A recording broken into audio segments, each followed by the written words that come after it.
مسلمان فلسطین سے محبت کیوں کرتے ہیں؟ ہم فلسطین سے اس لیے محبت کرتے ہیں۔ نمبر 1، یہ فلسطین انبیاء علیہم السلام کا مسکن اور سرزمین رہی ہے۔ نمبر 2، حضرت ابراہیم علیہ السلام نے فلسطین کی طرف ہجرت فرمائی۔ نمبر 3، اللہ تعالیٰ نے لوط علیہ السلام کو اس عذاب سے نجات دی جو ان کی قوم پر اسی جگہ نازل ہوا تھا۔ نمبر 4، حضرت داؤد علیہ السلام نے اسی سرزمین پر سکونت رکھی اور یہی اپنا ایک محراب بھی تعمیر فرمایا۔ نمبر 5، حضرت سلیمان علیہ السلام اسی ملک میں بیٹھ کر پوری دنیا پر حکومت فرمایا کرتے تھے۔ نمبر 6، چونٹی کا وہ مشہور قصہ جس میں ایک چونٹی نے اپنے باقی ساتھیوں سے کہا تھا، اے چونٹیوں اپنے بلوں میں گھس جاؤ، یہی اس ملک میں واقع اسکلان شہر کی وادی میں پیش آیا تھا، جس کا نام بعد میں وادی نمل یعنی چونٹیوں کی وادی رکھ دیا گیا تھا۔ نمبر 7، حضرت زکریا علیہ السلام کا محراب بھی اسی شہر میں ہے۔ نمبر 8، حضرت موسیٰ علیہ السلام نے اسی ملک کے بارے میں اپنے ساتھیوں سے کہا تھا کہ اس مقدس شہر میں داخل ہو جاؤ۔ انہوں نے اس شہر کو مقدس اس شہر کے شرک سے پاک ہونے اور انبیاء علیہم السلام کا مسکن ہونے کی وجہ سے کہا تھا۔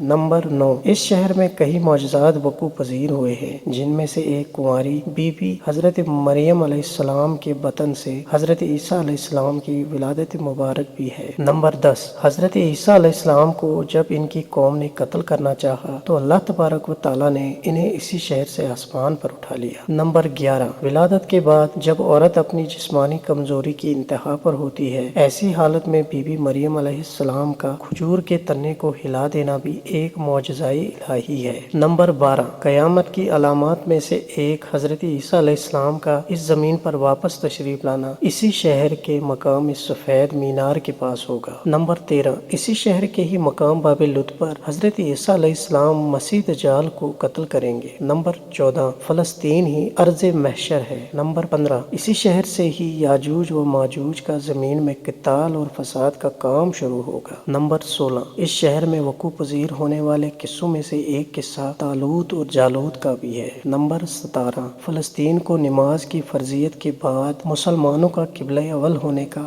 اعزاز بھی حاصل ہے۔ ہجرت کے بعد حضرت جبرائیل علیہ السلام دوران نماز ہی حکم ربی سے آقا علیہ السلام کو مسجد اقصی یعنی فلسطین سے بیت اللہ کعبہ مشرفہ یعنی مکہ مکرمہ کی طرف رخ کرا گئے تھے۔ جس مسجد میں یہ واقعہ پیش آیا وہ مسجد آج بھی مسجد قبلتین کہلاتی ہے۔ نمبر 18، حضور اکرم صلی اللہ تعالی علیہ وآلہ وسلم معراج کی رات آسمان پر لے جانے سے پہلے مکہ مکرمہ سے یہاں بیت المقدس یعنی فلسطین لائے گئے تھے۔ نمبر 19، آپ صلی اللہ تعالی علیہ وآلہ وسلم کے اقتداء میں انبیاء علیہم السلام نے یہاں نماز ادا فرمائی۔ اس طرح فلسطین ایک بار پھر سے سارے انبیاء کرام کا مسکن بن گیا۔ نمبر 20، سیدنا ابو ذر رضی اللہ تعالیٰ عنہ کہتے ہیں کہ میں نے رسول اللہ صلی اللہ تعالیٰ علیہ وآلہ وسلم سے عرض کیا کہ زمین پر سب سے پہلی مسجد کون سی بنائی گئی؟ تو حضور اقدس صلی اللہ تعالیٰ علیہ وآلہ وسلم نے ارشاد فرمایا، مسجد الحرام یعنی خانہ کعبہ۔ میں نے عرض کیا کہ پھر کون سی مسجد بنائی گئی؟ تو آپ صلی اللہ تعالیٰ علیہ وآلہ وسلم نے ارشاد فرمایا کہ مسجد الاقصی یعنی بیت المقدس۔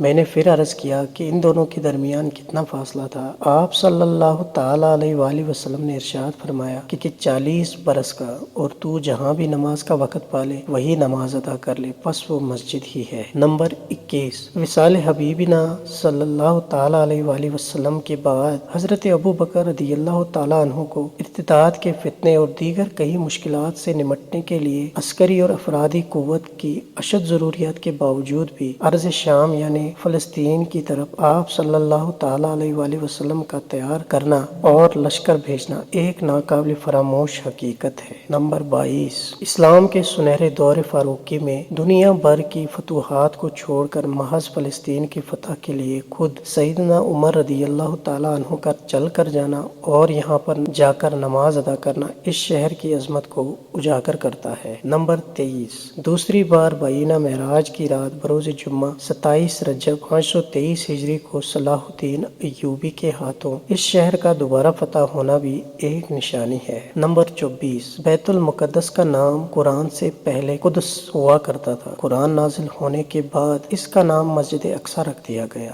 اس شہر کی اس تقدیس کی وجہ سے جو اسے دوسرے شہروں سے ممتاز کرتی ہے۔ اس شہر کے حصول اور اسے رومیوں کے جبر و استبداد سے بچانے کے لیے 5000 سے زائد صحابہ کرام نے جام شہادت نوش کیا اور شہادت کا باب آج تک بند نہیں ہوا، یہ سلسلہ ابھی تک چل رہا ہے، اسی لیے شہر شہیدوں کا شہر ہے۔ نمبر 25، مسجد اقصی اور بلاد شام کی اہمیت بالکل حرمین شریف کی جیسے ہی ہے۔ جب قرآن پاک کی آیت والتین والزیتون وطور سینین وہذا البلد الامین نازل ہوئی تو ابن عباس رضی اللہ تعالیٰ عنہ کہتے ہیں کہ ہم نے بلاد شام کو التین انجیر سے، اور بلاد فلسطین کو الزیتون زیتون سے، اور طور سینین کو مصر کے پہاڑ کوہ طور جس پر جا کر حضرت موسیٰ علیہ السلام اللہ پاک سے کلام کیا کرتے تھے، ان سے استدلال کیا۔ نمبر 26، فلسطین کی عظمت کا اندازہ